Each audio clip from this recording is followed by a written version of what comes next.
Mari Ibu Bapak Saudaraku, kita buka firman Tuhan bersama-sama dari 1 Korintus pasal yang ke-16 ayat yang ke-13. Demikian bunyi firman Tuhan, berjaga-jagalah, berdirilah dengan teguh dalam iman, bersikaplah sebagai laki-laki dan tetap kuat.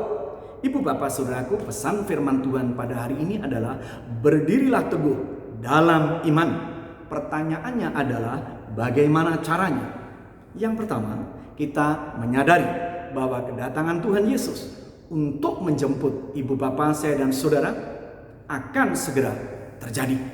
Itulah sebabnya nasihat Rasul Paulus kepada jemaat Tuhan yang ada di Korintus dalam surat penutupnya ini dituliskan di sana, berjaga-jagalah. Ibu bapak saudaraku, ini mengenapi pesan firman Tuhan yang disampaikan oleh Tuhan Yesus ketika Tuhan Yesus bersiap naik ke surga.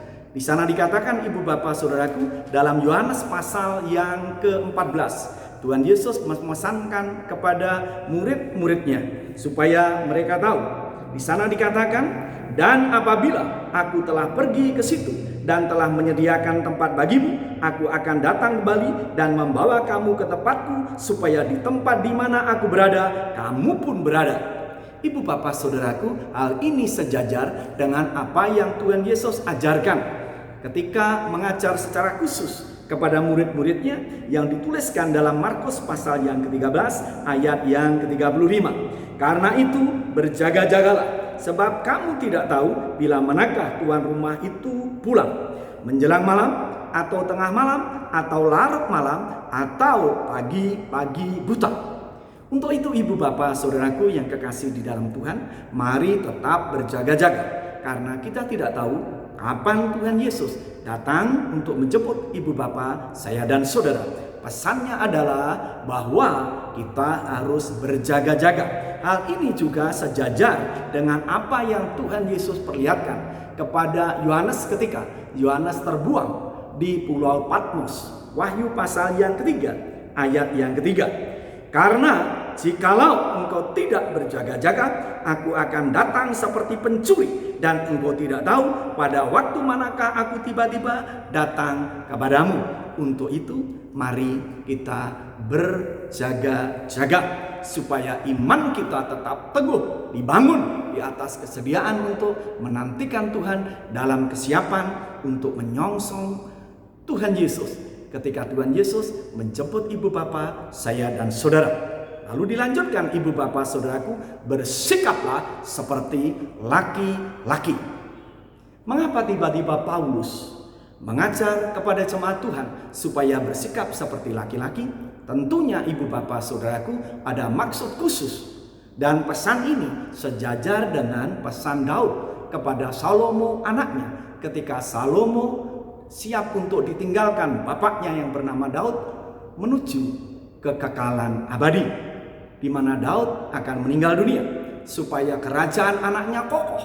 Lalu di sana dipesankan ibu bapak saudaraku di dalam 1 Raja pasal yang kedua ayat yang kedua, demikian bunyi firman Tuhan. 1 Raja pasal yang kedua ayat yang kedua. Di sana dikatakan supaya Salomo bersikap seperti laki-laki. Pertanyaannya adalah bersikap laki-laki itu seperti apa? Daud mengajarkan kepada Salomo, salah satu sikap laki-laki adalah bersiap melakukan perintah-perintah Tuhan sesuai dengan ketetapan-ketetapannya. Tujuannya adalah bukan hanya supaya ibu bapa saya dan saudara teristimewa Salomo diberkati, kerajaannya kokoh, tetapi sekaligus anak-anaknya sampai keturunan yang beribu-ribu kali tetap diberkati dan berada di hadapan Tuhan. Ibu bapak saya dan saudara yang terkasih di dalam Tuhan, di dalam sikap kita seperti laki-laki, yang pertama adalah tidak cengeng, tidak ambek-ambekan, dan tidak pundungan.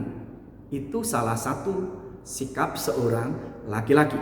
Bersiap melakukan perintah Tuhan apapun risikonya, dalam kondisi apapun juga. Dan teristimewa kepada jemaat Tuhan di Korintus ini ibu bapak saudaraku, supaya mereka bersikap seperti laki-laki ketika ada godaan datang.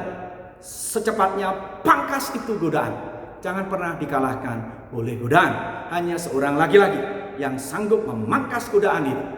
Lalu yang kedua, ibu bapak saudaraku, Paulus mempersiapkan cepat atau lambat jemaat Tuhan di Korintus akan mengalami penganiayaan. Oleh sebab itu, bersikap seperti laki-laki adalah siap ketika penganiayaan itu datang, tetap beriman teguh di dalam Tuhan.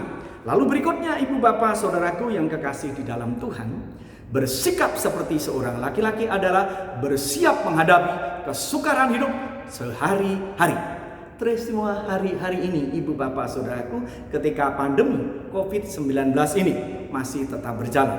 Tolong berhati-hati, bisa jadi Tuhan hadir menjemput ibu bapak saya dan saudara pada saat pandemi ini. Bisa jadi ibu bapak saudaraku yang kekasih di dalam Tuhan, nanti malam Tuhan Yesus datang menjemput ibu bapak saya dan saudara. Oleh sebab itu, berjaga-jagalah, lalu bersikaplah sebagai seorang laki-laki. Lalu berikutnya, ibu bapak saudaraku, tetaplah kuat. Di sana dikatakan, ibu bapak, saya baca ulang. Ibu bapak saudaraku, surat Rasul Paulus kepada jemaat Tuhan yang ada di Korintus tadi dikatakan di sana, ibu bapak saudaraku yang kekasih di dalam Tuhan, tetap kuat, itu pesan yang terakhir. Pertanyaannya adalah bagaimana supaya kita tetap kuat? Ibu bapak saudaraku, tentu yang pertama terus kita membangun persekutuan dengan Tuhan, baik itu secara pribadi maupun bersama-sama, dengan juga membangun persekutuan dengan anak-anak Tuhan yang lain. Itulah sebabnya ibu bapak saudaraku, mengapa setiap hari dikirimkan video untuk pembelajaran firman Tuhan itu, supaya ibu bapak saya dan saudara terus menimba kekuatan dari Tuhan. Karena kekuatan ibu bapak saya dan saudara terbatas, tetapi dengan menimba kekuatan dari Tuhan setiap pagi melalui video itu, ataupun ibu bapak saudaraku langsung menimba kekuatan dari Tuhan melalui firman-Nya dalam pembelajaran firman setiap hari, itu yang akan menguatkan ibu bapak saya dan saudara. Pertanyaannya adalah bagaimana supaya kita tetap kuat, ibu bapak saudaraku? Sekali lagi jawabannya adalah makanlah firman Tuhan. Seperti tubuh ini perlu makanan supaya tetap kuat. Firman Tuhan inilah makanan jiwa kita, makanan roh kita, supaya kita tetap kuat dan bersiap menyongsong kedatangan Tuhan yang kedua kali. Ibu bapak saudaraku, pernah dikisahkan suami istri mengundang pendetanya untuk santap malam. Mereka bersama seperti biasa, ketika makanan siap dihidangkan dan siap dimakan, Bapak Pendeta membuka Alkitab, membacakan firman Tuhan. Lalu setelah itu mereka berdoa dan makan bersama. Selesai mereka makan bersama, ibu bapak, Pak Pendeta meninggalkan keluarga muda itu. Lalu ibu bapak saudaraku, sepeninggal pendeta, nyonya rumah tangga itu mencari-cari amplop uangnya. Rupanya uang 50 euro tidak ada. Ia berkata kepada suaminya, uang kita hilang. Padahal uang itu akan saya berikan kepada Pak Pendeta. Tapi rupanya sudah diambil Pak Pendeta tanpa pemberitahuan kepada kita. Suaminya berkata, kalau begitu pendeta kita pencuri. Oleh sebab itu kita tidak perlu ke gereja lagi. Karena gereja kita dipimpin oleh seorang pencuri. Sambil mendehenkan, lalu mereka tidak lagi ke gereja. Ibu bapak saudaraku yang kekasih di dalam Tuhan, 2 bulan kemudian sang istri bertemu dengan Pak Pendetanya di jalan. Lalu dengan terpaksa istri ini memberikan salam kepada Pak Pendeta. Pak Pendeta, selamat siang.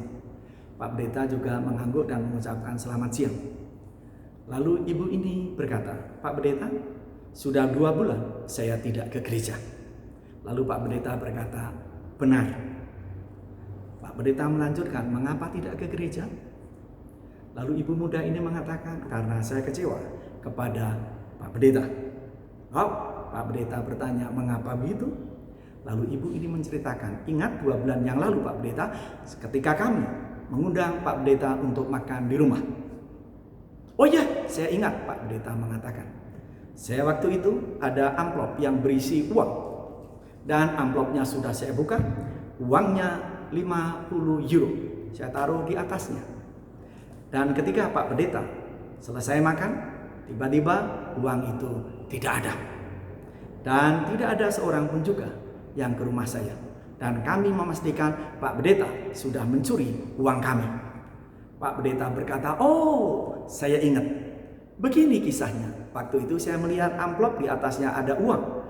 Lalu uang itu saya ambil, saya masukkan ke dalam Alkitab. Ibu, lalu kita berdoa.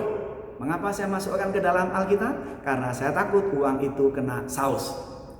Wow, ibu muda ini kaget, ibu bapak saudaraku. Lalu berpisahlah mereka. Ketika sampai di rumah, secepatnya ia buka Alkitab dan benar, ia menemukan uang itu beserta dengan amplopnya, dan ketika dihitung ibu bapak saudaraku tepat 50 euro. Dan ia segera panggil suaminya dan berkata, kita telah bersalah menuduh pendeta kita. Dan akhirnya ibu bapak saudaraku, suami istri ini kembali memperbarui pengabdiannya kepada Tuhan ke gereja. Ibu bapak saudaraku, mari saya ajak saudaraku berpikir, bagaimana suami istri itu bisa membangun imannya ibu bapak saudaraku selama 2 bulan tidak pernah membuka Alkitabnya, sehingga uang itu tetap tersembunyi di sana. Pasti ibu bapak itulah sebabnya imannya mudah goyah, secepatnya menuduh pendetanya pencuri. Lalu kembali kepada Pak Pendeta. Bagaimana mungkin seorang pendeta 2 bulan jemaatnya tidak datang tetapi tidak dilawat? Bukankah dengan melawat iman pendeta juga terbangun sekaligus membangun iman jemaat yang dilawat itu? Saya harap ibu bapak saudaraku yang kasih, kejadian itu jangan sampai terjadi dalam hidup ibu bapak saya dan saudara.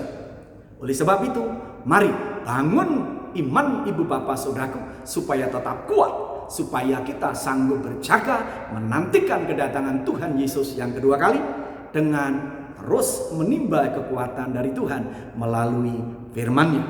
Ibu bapak saudaraku yang kekasih di dalam Tuhan, sebelumnya Rasul Paulus menasihatkan kepada jemaat Tuhan yang ada di Korintus. Ibu bapak saudaraku, sebelum ayat ini firman Tuhan mengatakan 1 Korintus pasal 15 ayat 58. Karena itu saudara-saudaraku yang kekasih, berdirilah teguh, jangan goyah, dan giatlah selalu dalam pekerjaan Tuhan. Sebab kamu tahu bahwa dalam persekutuan dengan Tuhan, jerih payahmu tidak sia-sia.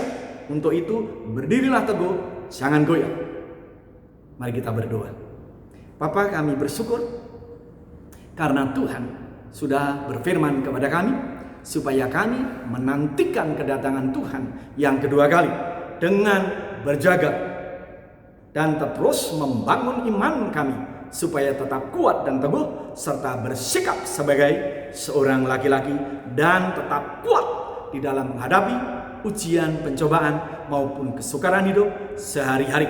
Kami tahu sendirian kami gagal, bersama Tuhan kami berhasil. Itulah sebabnya kami terus rindu menimba kekuatan baru dari Tuhan melalui firman-Mu. Untuk itu Bapa, berfirmanlah terus supaya kami mendengar dan melakukannya. Dan kami juga siap terus untuk membaca firman-Mu dan berjalan bersama-Mu. Dalam nama Tuhan Yesus, kami meteraikan kebenaran firman Tuhan. Haleluya. Amin. Tuhan Yesus memberkati.